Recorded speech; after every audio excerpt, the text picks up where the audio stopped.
Hi, welcome back to Lakeside Quilt Making Arts.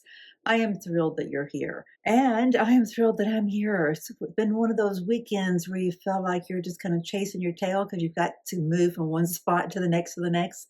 That's the way it's been for a little bit. So today's video is not going to be what you might expect. I'm not going to be hand stitching on the Quilt Show's Block of the Month, Jen Kingwell's Pick a Petal. That's not happening today because I have not yet figured out how to be in more than one places at a time. I, as you may have seen, have been with my great nephew for the past several days. That's why I am here. Instead of this being a fireside chat, because my fireplace is behind here, this is a quilt side chat, and this is Asher's quilt. If you missed his video, it was released Thursday, I believe it was. I think so. And yeah, I think so, Thursday. And this morning, young Asher finished, I'll show you on your screen, that he finished his bottom two rows. They're completely intact and sewn together with sashing in between. I'm very proud of that young man. He's just an incredible little kid. And I shouldn't call him a little kid. I mean, he is young. He's only 10, but you know, he's not 2. He's a young man, right? All right, my friends. So what are we going to do today? Well, first thing I'm going to share with you is that I took pictures at the quilt show. Oh my gosh. I think I got a picture of everything at the quilt show. And it was a fantastic show. Even young Asher really enjoyed it. He was taking photos of his own. And that really kind of tickled my fancy. And then that evening, as we came back home, he was talking about what his next quilt might be like. And, you know, he was really thinking about it. I was kind of feeling like he might just be amusing me with this one. And like, okay, that's fine. You know, but 10-year-olds don't really amuse older people with this much effort, right?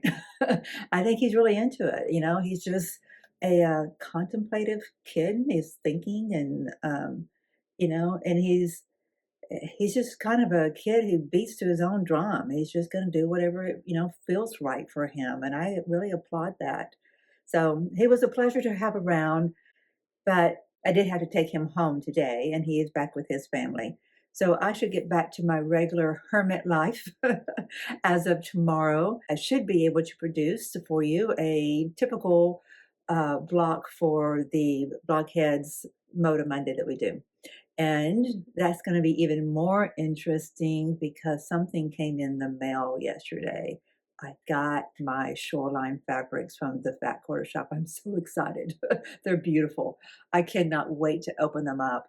We got them yesterday as we got home from the quilt show, and it had been raining all the way there and all the way back. And the box had set outside, so it was, I was kind of worried that it might be wet through and through, but it was under the eaves. I've got a box, like a big wooden garden bench box that I asked people to put boxes in, and some do and some don't. Well, this person did not, but I think we got lucky and arrived right after the Fat Quarter Shop box did. Saw the FedEx truck go down the street right after we pulled in. So I'm pretty sure that the box hadn't been there long. The fabric was fine, and even if the box had gotten wet, the fabric is nicely wrapped. I will unveil the Fat Quarter Shop purchases tomorrow whenever I'm preparing the Block of the Month video. I can't wait to show you guys. I can't wait to see what's on the inside and to see the front, you know, the front fabric, and it's just scrumptious. I think they're going to blend nicely. Just looking at them from the side view, I think it's all going to blend very nicely with the men's shirts I have picked out for that quilt. So in today's video, since I was not able to produce for you any stitching on the Jen Kingwell's quilt, we're going to be taking a look at the quilts at the Fanfare Quilt Show that received special awards. And those would be, so this is called the Fanfare 2024 Quilt Show, and it's put on by the Heritage Quilters of Huntsville. It lasted 2 days, yesterday and today, March 15th to Saturday 16th. There were 250 quilts on display, and it is a judged show. And our judge, there's a feature in here on our judge, it's Brandy Maslowski. Some of you may know her. I believe she was also at QuiltCon just this past month. Was it last month or was it a couple of weeks ago? I can't recall. Anyway, she is known as the Quilter on Fire. So she is a certified quilt judge through the National Association of Certified Judges.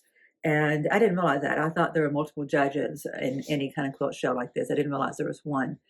But what I'm going to do, what I'm minimally going to do in this video that you're about to see is I'm going to feature the ones that received special awards.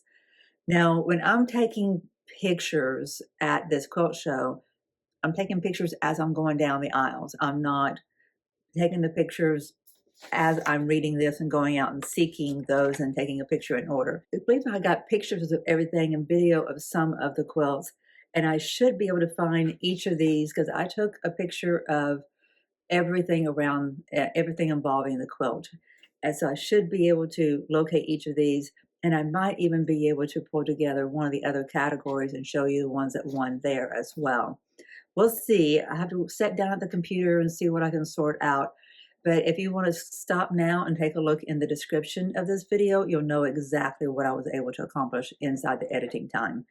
I'm excited to see how things turn out. So there's 1, 2, 3, 4, 5, 6, 7, 8, 9. So there are 9 different quilts that received special awards. And the first of those is Best of Show. And there's Best Original Design, Best Use of Color, President's Choice, and then the Nacqj Award of Merit, and the Best Hand Quilting, Best Machine Quilting Stationary Machine, Best Machine Quilt Track, and I guess that just means longhorn, I guess, and then the Judge's Choice. And of course, there was going to be a People Choice at the end. I'm glad for whoever won, but Asher and I did not contribute to them winning. We totally forgot to place our votes. So there were, how many other categories? 1, 2, 3, 4, 5, 6, 7, 8, 9, 10, 11, 12, 13, 14. There were 14 categories no, there's another. Oh, this is double columned. There were 28 different categories involved in this quilt show. My main objective for showing these quilts to you guys is to promote the Fanfare quilt show that the Heritage Quilters of Huntsville puts on.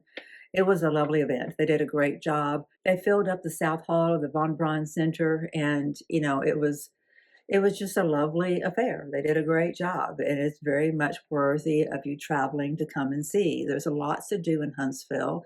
We're the Rocket City with a lot to do. If you want to go for trails, you want to go down to the river, you want to go walking, you want to enjoy some of the nightlife, there's just dinner, there's food. It's just a delightful place.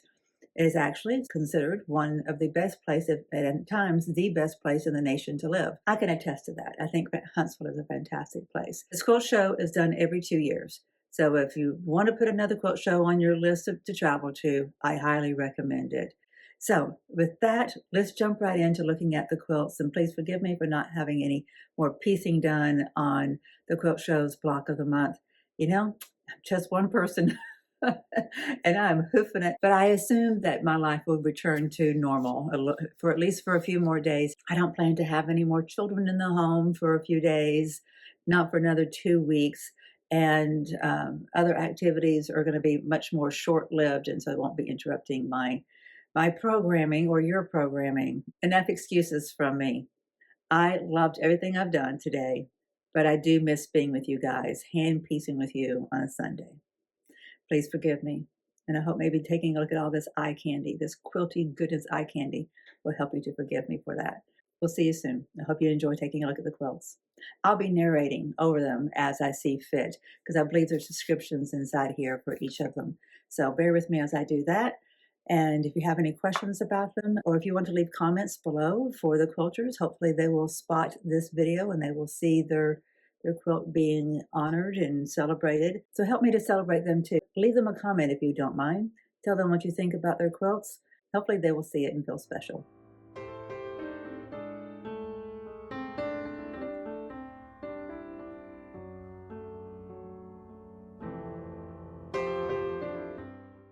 The description of Karen's quilt, Seasons of Life. The Baltimore type quilt pattern just spoke to me when I saw the book, so I just had to make it. The design source, Seasons of Life by Sandra Mullen, is quilted on a track machine. And isn't it lovely?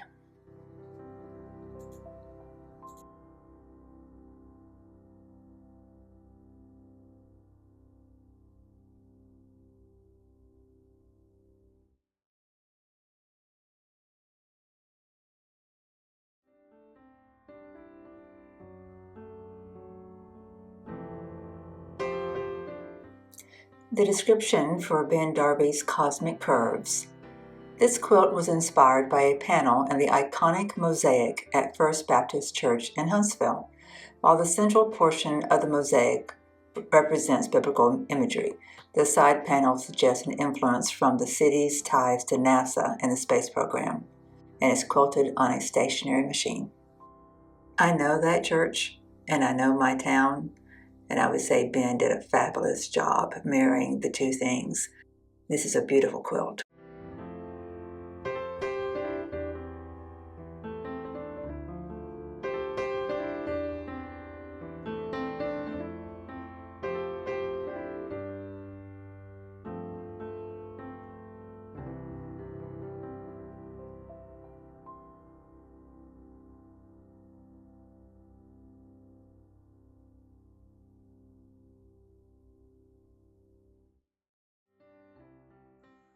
The description of 24 hours of classical music. Children's morning, adult afternoon reverie, homecoming, Christmas Eve, children dreaming and parents celebrating, angels at midnight, dreams of love, dawn chapel devotional, machine quilted, but each music staff is hand-guided to match the look of the hand-drawn art. Composers subtly quilted on the perimeter. Wow, what a piece.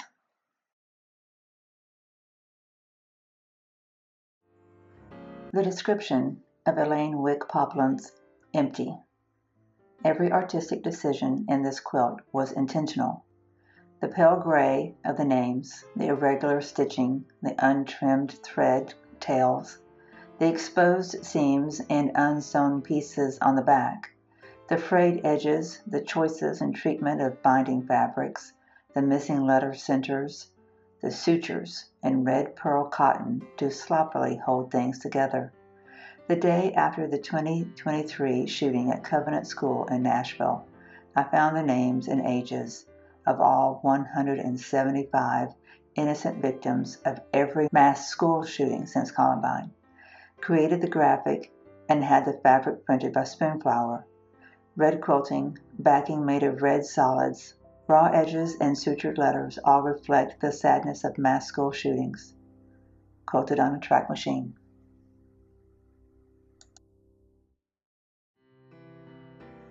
The description of Sally Richardson's Smallville.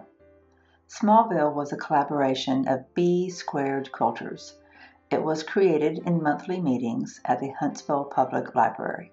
The collaboration resulted in an eclectic village with a quilt shop at its center. Design source, Tiny House, Janine Van Nierkerk, quilted on a track machine.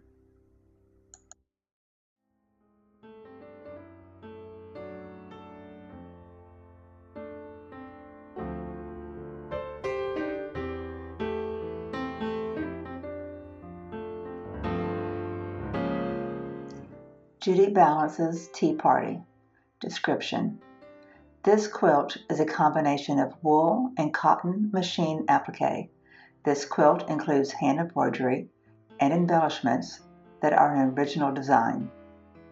Design source, Tea Party, Wendy Williams.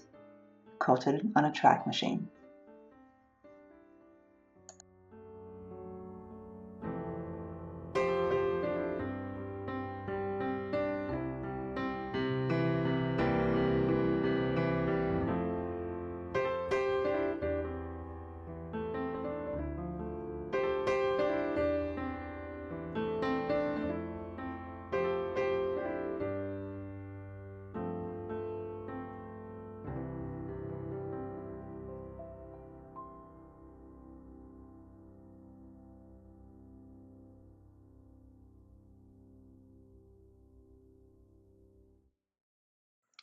Three special awards remain. Those are the Best Use of Color, Best Hand Quilting, and Best Machine Quilting Track. No disrespect is meant to these fine quilters. Their work was beautiful. I'll just have to have more time to go through my photos. If I find that I do indeed have them in my gallery, I will produce a video to feature them. I wish I could do one for every quilt. They were extraordinary. And I know that you all would have loved to have been at this quilt show. Hope you can make it in 2026.